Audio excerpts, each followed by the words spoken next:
यह कहानी एक छोटे से गांव की है, जहां एक युवा लड़का राजू रहता था। वह दयालु था, लेकिन अक्सर उसे लगता था कि जीवन उसके साथ अन्याय कर रहा है।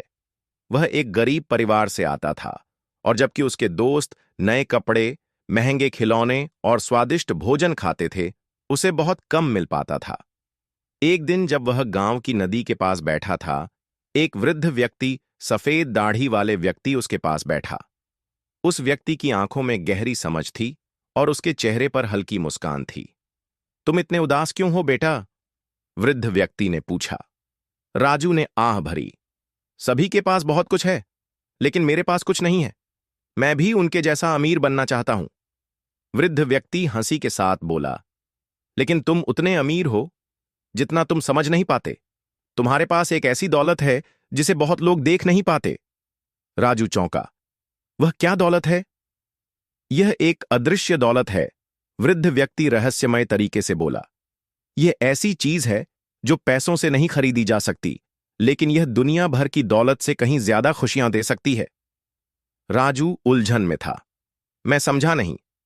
वृद्ध व्यक्ति मुस्कुराया और उठते हुए कहा, तुम जल्द ही समझ जाओगे। यह कहकर वह चला गया और राजू को उलझन में छोड़ गया। शाम को जब राजू घर लौट रहा था, उसने एक वृद्ध महिला को देखा जो भारी सब्जियों का थैला उठाने में संघर्ष कर रही थी।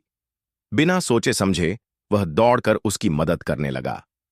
महिला ने गर्मजोशी से मुस्कुराते हुए कहा, धन्यवाद प्रिय बच्चा, हमेशा खुश रहो। राजू ने महसूस किया कि उसके दिल में एक अजीब सा हल्का एहसास हो रहा था, जो उसने पहले कभी महसूस नहीं किया था। अगले दिन उसने एक छोटे लड़के को रोते हुए देखा, क्योंकि उसका पतंग एक पेड़ में फंस गया था। राजू पेड़ पर चढ़कर पतंग निकाल लाया और लड़के को दे दी। लड़के का चेहरा खुशी से जगमगाने लगा।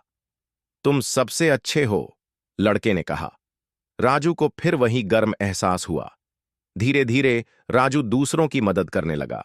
वह एक वृद्ध व्यक्ति के लिए पानी लाता, भूखे बच्चे को अपना खाना देता, खोए हुए यात्री को रास्ता दिखाता, और हर बार उसे एक नई खुशी का एहसास होता। एक दिन उसने अपने दोस्त जेक को अकेला बैठे और उदास देखा। क्या हुआ? राजू ने पूछा।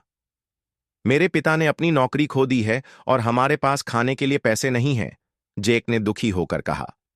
राजू को खुद बहुत कम था, फिर भी उसने घर जाकर अपनी मां से लिया हुआ थोड़ा चावल और दाल जेक को दे दिया। ये ले लो, तुम्हारे परिवार के लिए, उसने कहा। जेक की आंखों में आंसू थे। धन्यवाद राजू, मैं इसे कभी नहीं भूलूंगा। कुछ दिनों बाद एक अमीर व्यापारी गांव में आया।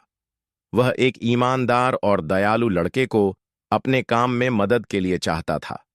कई बच्चे लाइन में खड़े थे ताकि उन्हें चुना जाए। जब राजू की बारी आई, व्यापारी मुस्कुराया। मैंने तुम्हारे बारे में सुना है लड़के। हर कोई तुम्हारी दयालुता और निस्वार्थता के बारे में बात करता है। क्या तुम मेरे साथ काम करना चाहोगे? राजू चौंका। मैं? क्योंकि दयालुता सबसे बड़ी दौलत है जो एक इंसान के पास हो सकती है, व्यापारी ने कहा। राजू ने नौकरी स्वीकार की और जल्दी ही उसका जीवन बदल गया। उसने पैसे कमाए, उसके परिवार को अब संघर्ष नहीं करना पड़ा, और वह दूसरों की मदद करता रहा। एक दिन जब वह गांव में चल रहा था, उसने वही वृद्ध व्यक्ति देखा जिसने नदी के पास उससे बात की थी। राजू दौड़कर उसके पास गया और कहा, सर, अब मुझे वह अदृश्य दौलत समझ में आ गई है जिसे आपने कहा था। वह दयालुता है ना? वृद्ध व्यक्ति मुस्कुराया। हां बेटा, दयालुता कुछ नहीं लेती, लेकिन यह सबसे कीमती चीज है। यह तुम्हें खुशियां, सम्मान और प्यार देती है। तुमने अपनी दौलत अच्छे तरीके से इस्तेमाल की। राजू मुस्कुराया, यह जानते हुए कि वह वास्तव में दुनिया का सबसे अमीर व्यक्ति था, क्योंकि उसके पास पैसे नहीं थे, बल्कि दयालुता, प्रेम और खुशी थी, जो उसने अपनी दयालुता के जरिए कमाई थी।